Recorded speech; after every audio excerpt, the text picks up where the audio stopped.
Another piece that I almost always will engage my clients in, because I found it to be so helpful and that is well supported by the research, the scientific research, is a change in lifestyle, behavioral lifestyle.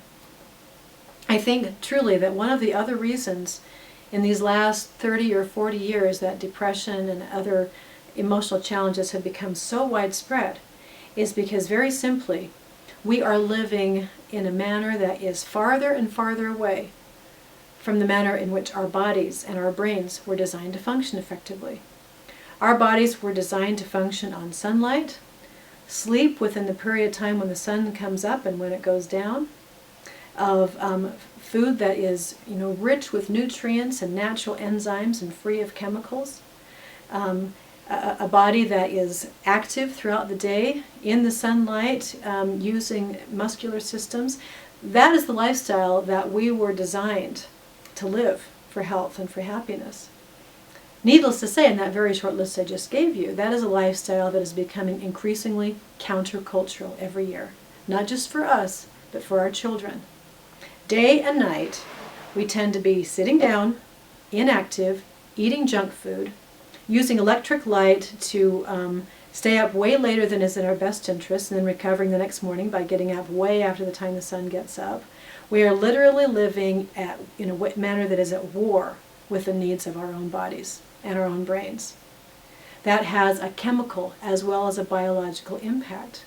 And I find that one of the earliest and simplest things that I can do to facilitate the work of healing is to help the individual in my office look at those lifestyle kind of factors and identify what things am I doing to either help my brain recover by giving it the materials and processes that it needs. Again, sunlight, healthy food, fresh water, exercise, sleep at the appropriate hours, versus what things am I doing that are literally poisoning the chemical stream of my body with junk food, with too much stress, with the stress of not getting sleep in the periods of time that my body is designed to need it, and so on.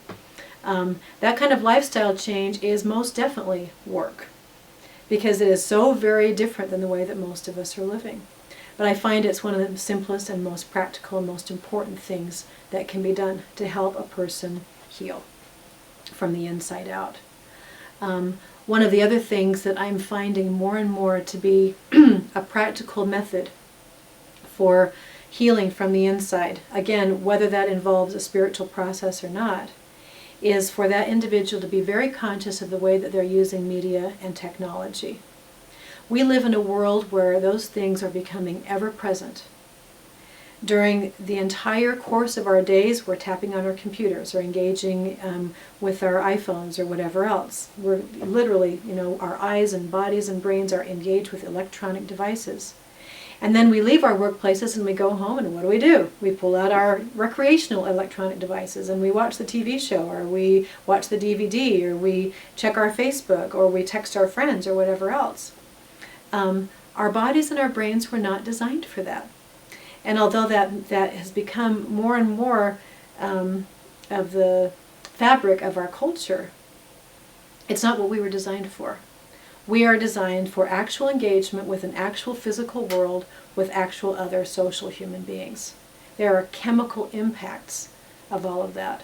There are chemical things, positive things that happen when two people interact with each other in a physical way, even if it's just having a pleasant conversation at the park or whatever, that we miss when the totality of our communications is through our fingertips with some screen in front of us.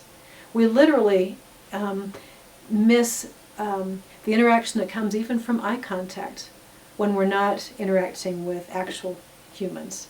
Whether it's depression or anxiety or anger or relationship problems or addiction, one thing that I can pretty safely recommend to clients across the board that helps them is to pull away to the extent possible from those electronic devices and re-engage in actual real life with actual real people in the real physical world that God created, rather than this cyber virtual reality world that as human beings we've created, that tends to be so permeated with violence and with misplaced sexuality and with negativity and pessimism.